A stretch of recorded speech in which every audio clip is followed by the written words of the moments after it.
Hello, everybody. My name is Tony Heil with ALS United Mid-Atlantic. And if you've listened to this Goals podcast, you know that we've talked with people with a variety of perspectives related to ALS, from those working on research to nurses, people living with ALS, caregivers, and more. And that is our goal here at ALS United, is to share the wide variety of perspectives about how ALS impacts our lives.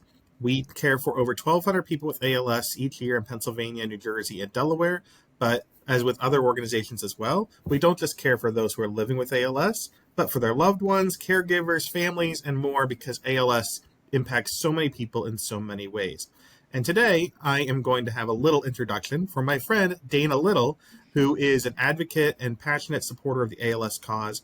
She lost her husband to ALS recently, and we're going to talk about her ALS journey, what she learned about this disease, and why she continues to fight for others who have gone through it so that we can find a cure and better treatments for ALS for everybody. So, Dana, thank you so much for talking today. Thanks for having me. So, Dana, we've talked for a bit over a while now. Please tell me, when did ALS first come into your life? Well, my husband was diagnosed in 2022, so that was basically when we were first introduced to the disease. And with a diagnosis, sometimes it takes a while, right? Yeah. When did he first start to develop symptoms? About a year before that, and they were so minor that we really didn't think much about them.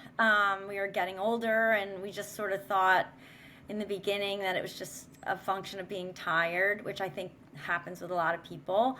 And then the symptoms got a little bit worse, and it was time for his PCP appointment anyway. And so we went, it was just his normal yearly appointment.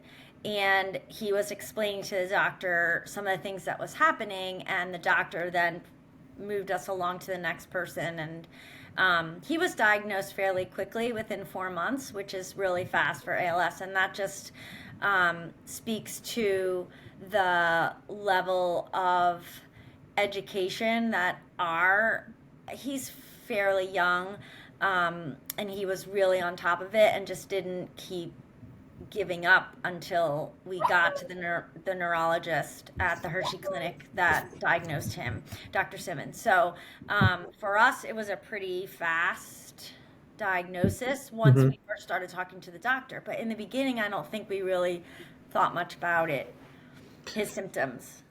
Had you ever experienced ALS personally, and anyone in your life that you knew about? So in the 70s, my uncle, it would have been my great aunt's husband, was diagnosed with ALS. And in the 70s, I mean, I was young. I knew that he had died from Lou Gehrig's disease, but that's pretty much all I knew. And then not again until about 10 years ago, one of our neighbors, and also the neighbor was a parent of one of the kids in the neighborhood, was diagnosed, and he passed away. I think it was probably 8 years ago, but we weren't really close to them, like, so that we could learn the ins and outs of it. We just knew that he had this disease called ALS. He was not a veteran, and it was a sporadic case, and he passed within, I think, in year 5. So that was really, we were kind of on the outskirts of that diagnosis and that case. So when you got the diagnosis for your husband, it was a bit of a surprise then. It wasn't something that you had prepared for, and I think that's normal from our experience. People don't think about ALS because it's not something that's common in their lives. Yeah, it wasn't even really on my radar screen. I mean, I wasn't really Googling symptoms either at the time, and I don't think Bob was either. We just sort of knew that they couldn't find anything, and we just kept going on to the next doctor. And the doctors were great all along. They really were thorough and good about communicating with each other also, but it was totally like a shock. And we didn't really know much about it. We knew there was no cure, but we didn't know what we were going to be facing from that point forward. And I always like to make sure that we let people know that a person with ALS is a person first. So, what were your lives like before Mm. those ALS symptoms came into your lives? What were the things you like to do that really made you and Bob who you, Dana, and Bob are? Yeah, we have two kids. They're in their mid 20s now, and we were really very active with their sports, and they were in the theater. And Bob volunteered for our school district has an outdoor education program where they would take the kids on a 3 day, 2 night basically a camping trip. Our public school around here does that. So he was really involved with that for about 10 years. He also was involved with our church and youth group and service projects and was the treasurer of our educational foundation here in town. So we had a lot of things around the kids that we did. He liked to play golf. I like to snow ski. So we were super, super active and did a lot. You know, when your kids are young, you're busy with their activities the whole way through school. And this diagnosis came along when when our kids were in college, basically, when we thought, this was the time that we were going to get to do some, more adult type activities, which unfortunately we really did not get to do. But we were super, super active. And he was really, really healthy. He wasn't a sickly kind of guy. So that's another reason why this was sort of a shock. But, we also are a baseball loving family. So we were really happy to hear that the ALS United group is affiliated with the Phillies because we're huge Phillies fans and did a lot of talking about the Phillies when we went to clinic. That So I think it means a lot to our families, not just because they've raised money, but like you didn't know much about ALS, Bob wasn't expecting it, and then to know that an organization like the Phillies, that's so big and important in the world, in our community, that they take it seriously is like, oh, we have a friend in this fight. but you know what? It was more than that, Tony, because that was one place he would go. He Hmm. had his mobility chair, we had the van, he was able to go to the games.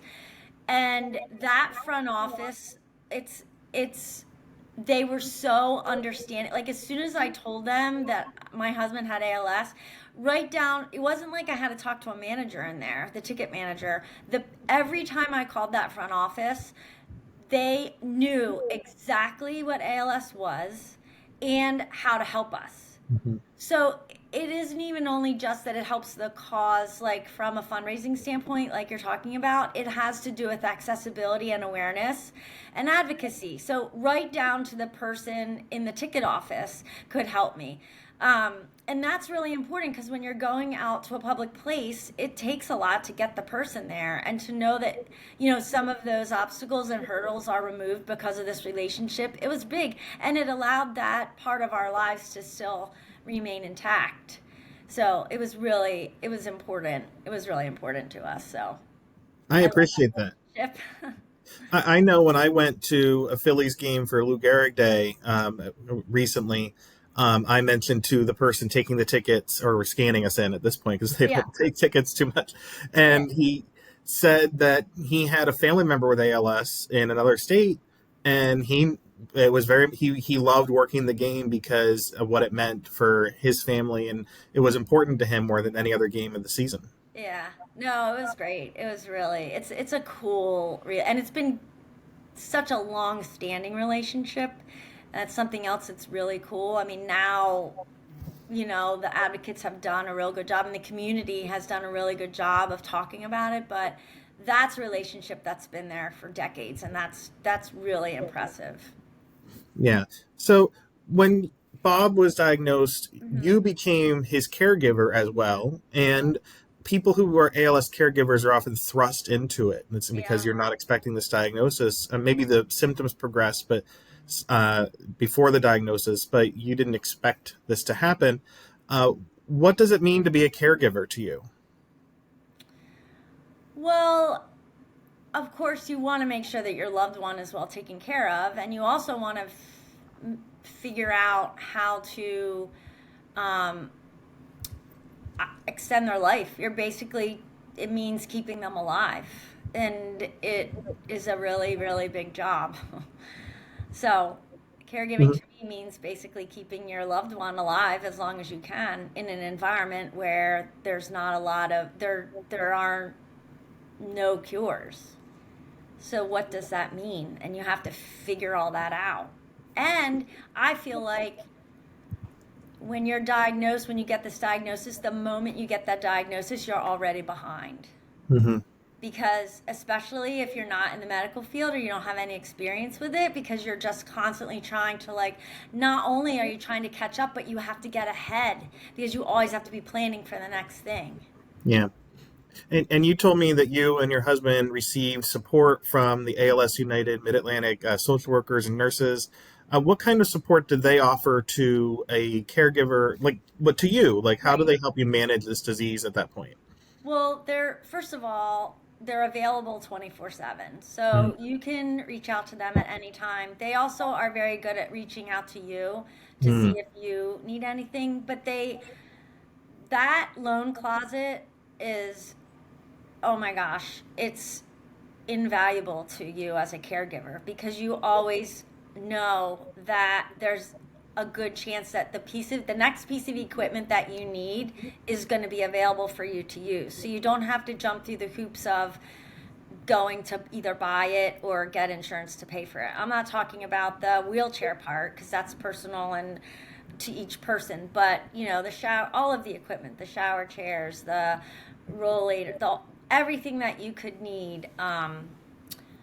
That resource is there, and they also have, in clinic they have a closet there where they, you know furnished us with, adaptable silverware and things like that, at least a sample so you can see what in the world they're talking about, because to us it was all new.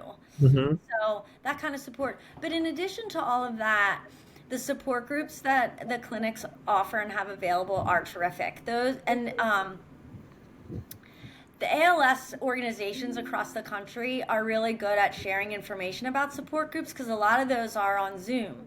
So I was able to get into a lunchtime caregiver group that met, I think, once or twice a month. And that was great because it fit my schedule and everyone in there was in the same boat I was. So it was just a really nice added bonus to what we were getting at clinic. Yeah, I think one of the things I've learned a lot from our families is how caregivers like you develop community with other caregivers, and Hmm. you've developed a lot of bonds and friendships from that. Hmm.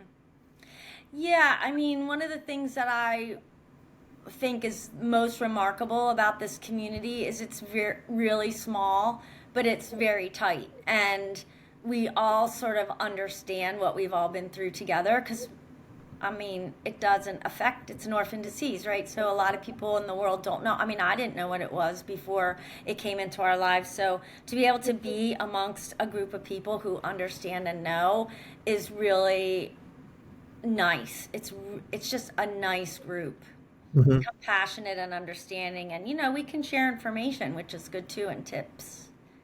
Well, one of the ways that we got involved, you and me, is through advocacy. We've participated in that before, whether it's discussions or uh, being in meetings. Had you done, and your husband was involved in education advocacy before this as well, you said, and the things he had done and you had done in the community. So when this came up, did you know I'm going to be an advocate for this? Did you know what any of that would mean? No, I mean, well, you don't know what you don't know, right? So I Hmm. didn't really realize that the ALS organizations in general had an advocacy arm to them.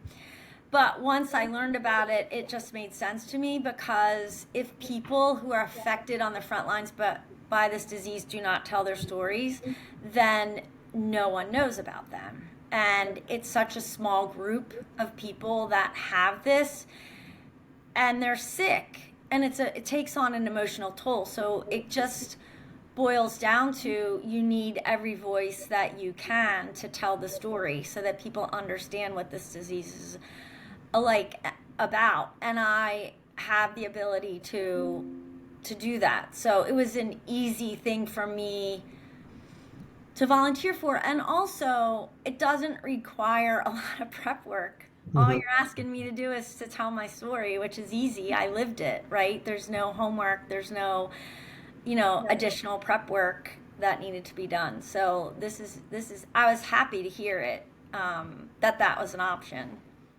And I think that being in support groups and sharing your story that way helps prepare you to be an advocate, whether it's talking to a U.S. senator or legislator or advocating to an insurance company. Once you feel more comfortable talking about your story in other settings, now you're ready to talk about it in other ways as well, right?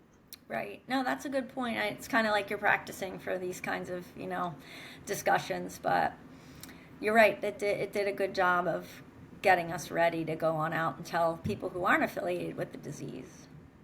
Now, when you talk to people through advocacy, whether again it could be an elected official or a staff person or an organization you're trying to talk to make sure they understand, what do you want them to know about ALS through your experience? That we need drugs and bodies. I Hmm. mean, this disease was founded in the 1800s, and we have almost, well, there's no cure, and we have almost no treatments. And the Hmm. treatments that we do have, um, there's one for Bob's kind of, well, two for Bob's kind of ALS, and the familial kind with the gene mutations. There's one extra, but it doesn't cure the disease. Those drugs just slow things down. And what they need to hear from us is, if we do not continue to research this disease, it's never going to get better. There's just not going to be any hope for these folks. I mean, it is a death sentence right now. And all the folks that have the disease right now, most of them will be dead within 3 to 5 years. And the whole cycle just starts over and over again. And if they're not hearing it from the front lines, then they're just not going to know, especially for our veterans, because Hmm. it's more likely, 2 to 10 times more likely, that a veteran will get this than a non-veteran. So we need to make sure that our legislators take care of those folks, and research is part of it. And the Yeah. other thing is too, let's not forget the importance of the pharmaceutical companies, because they do sort of get a bad rap, but they're the ones who are furnishing us with any drugs. So we need them to be a part of the picture, and a part of the story as well, because they're the ones who are going to create the drugs that we can get in bodies, and help folks with the disease. Yeah, my grandfather was a veteran with ALS, and we did not know anything about ALS when he was diagnosed and had no idea about the Veterans Connection. This was about 20 years ago when he was diagnosed. And so I think there's a lot of people who you go and tell that story to who still don't really know about that Veterans Connection, right? Hmm. Yeah, I mean, I didn't. So when you go to do advocacy, if you're talking to someone who might be interested in it, but maybe a little bit intimidated because they Hmm. don't know the intricacies of research, they don't know how to pronounce these new drug names, which I understand because I don't know how to pronounce them sometimes, and I've been here a while. Hmm. Um, you know, you don't need to be an expert in genetics or brain research to effectively advocate for them, right? Right, and there's ways that we can team up together that helps folks who are, I mean, I'm still new. My husband was diagnosed 2 years ago and just passed in December, so I have a lot to learn. I have a lot to learn about who the people are, what the process is. That's not even talking about the actual ins and outs of the research and the drugs and the diseases and that kind of thing. But so we can certainly, approach our legislators and our folks in groups, but also, to be an advocate, it's easy enough just to, and much needed, to just send an email. And when you sign up to be an advocate, the templates are created for you. You can change those if you want, but just simply taking 10 seconds and clicking a link to send to your legislator to let them know that this disease is important to you and it's part of your story as well, helps them to understand that people are watching how they react to it. And now, when you talk to your friends and family about all the work you've been doing to promote awareness and advocacy, fundraising, all the things you've been doing, and I really appreciate it, how have they reacted? Does it help inspire them to do more too? Yeah, I mean, you have to, they want to be supportive, right? Because they care about us and your friends and family feel really helpless. This is not the kind of disease that, in our case, we needed a lot of skilled care. So it wasn't a lot of help that people could necessarily give us with his condition, but this is something that they can do. And I think it's it's helpful for everyone.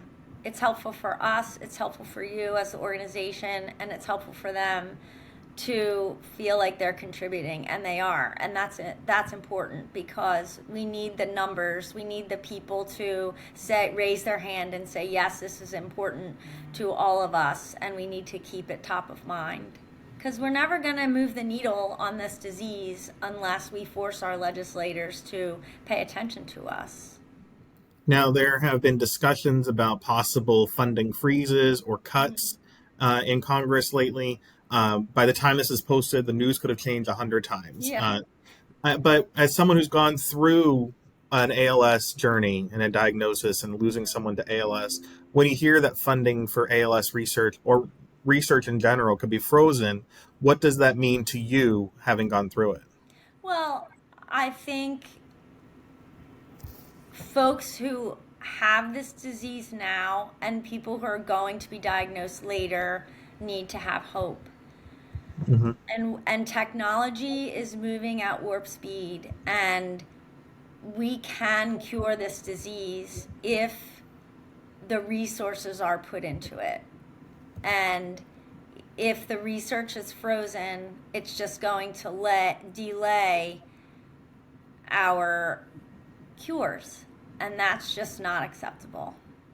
Yeah, I agree. And every month makes a difference, not just in terms of a new person being diagnosed or passing away, but also stopping symptoms as they progress. If you can freeze progression of ALS at year 18 months, well, that's better than freezing symptoms at 3 years.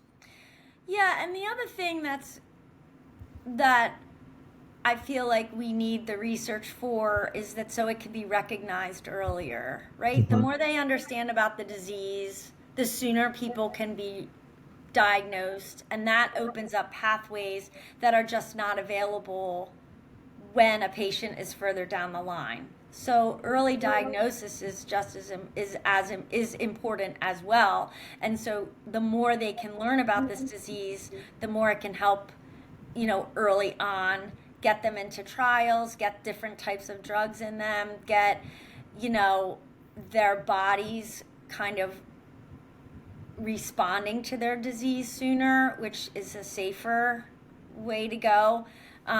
So research helps. We want the drugs, we want the cures, and we want to educate people as early as possible when the disease starts showing up in your body so that you can continue to live a happy life as long as you can and a safe life as long as you can. That's a great point. And speaking of early diagnosis, since Mm-hmm. you have gone through this yourself, if somebody comes to you and they have a diagnosis in their family, whether it's a loved one or a friend, what would be your words for encouragement in terms of here are questions you should think to ask? Because that's something I've learned a lot here are things that I would ask if someone I knew had ALS. So what are some of your suggestions for what people should ask at the start of their journey? Well, I definitely think you need to get to a clinic, an Hmm. ALS clinic. It's multidisciplinary, and it is a resource for you to get as much information gathered as you can. Um, I, I mean, unfortunately, we all know it's a terrible diagnosis, right? So it's very hard diagnosis to wrap your brain around. But if you can try to ask the team how to prepare, whether it's equipment, whether it's house, whether it's help, as early as you can, and how can you position yourself to be proactive as hard as it is. I think that's most important, because the sooner you can get measured for a wheelchair, the sooner you can talk about a feeding tube, some of these things that will help you to understand that basically what you knew about life is kind of backwards and turned on its head with ALS. In other words, you want to, instead of overexerting yourself, you want to try to conserve your energy with ALS. Well, how can you do that? Well, the wheelchair will help you do that, accomplish that, and still allow you to be independent. Um, and it doesn't put extra strain on your body the sooner that you can start using these pieces of equipment. So I think that's the most important thing. The other thing that I would say as priority is asking the staff and your support folks how to get involved and connected with support groups. And they have them for caregivers, for the actual patient, for the kids. There's certain support groups out there for kids, and that's important too. There's camps out there for kids that whose parents have ALS. I mean, unfortunately, this is your reality now, so let's try to get acclimated to it and wrap our brain around it so that we can make the most of the time that you have.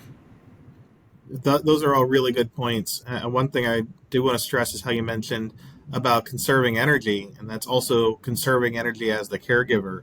Yeah. And you know how important it is to take care of yourself so you can take care of the people you love. That's easier said than done with this disease. It really is, because it's an expensive disease, and of course, I'm free. So as a caregiver, you have to try to find the right balance, and get some help in the house when you can, just to give yourself a break, and to be able to handle the very long days. So yes, that is really important. I found a lot of I do a lot of yoga, and did when Bob was sick, and that was super helpful for me, along with the caregiving, the groups and stuff. Um, that worked. So That's terrific. I think that everyone should find what works for them. For some people it might be a reading group. Some people it might be yoga, like you said. Some people it might be going for walks or outdoors or jogging or running. And just like your housing, like you said, when you ask for help, like everything's unique. Dana, I really appreciate all of the perspective you've shared here today. Um, People are going to be listening to you and seeing you, and hopefully they feel encouraged as well. What would be your message to someone now about why they should get involved as an advocate and as a volunteer for the ALS cause? yeah, well, you know, we sort of alluded this a little bit earlier, but it's not just the patient and their family story. It's, if you know someone with ALS, it's your story too. And the more we can advocate and spread awareness for this disease, the more it helps our small community become bigger. And that is really, really important, and it's really helpful. So that would be the biggest thing that I would come away with in discussing it. Yeah, I think that a lot of people don't realize how important and powerful they are. Like Mm. even just learning what you said about Bob, he may not have realized how important he was in the community until you start writing it all down and explaining all this stuff. And I know how important you are both to his life and all you did for him, and to the community at large, and now for the ALS community at large as well. And we really appreciate that. Dana, thank you so much for sharing your perspective with us.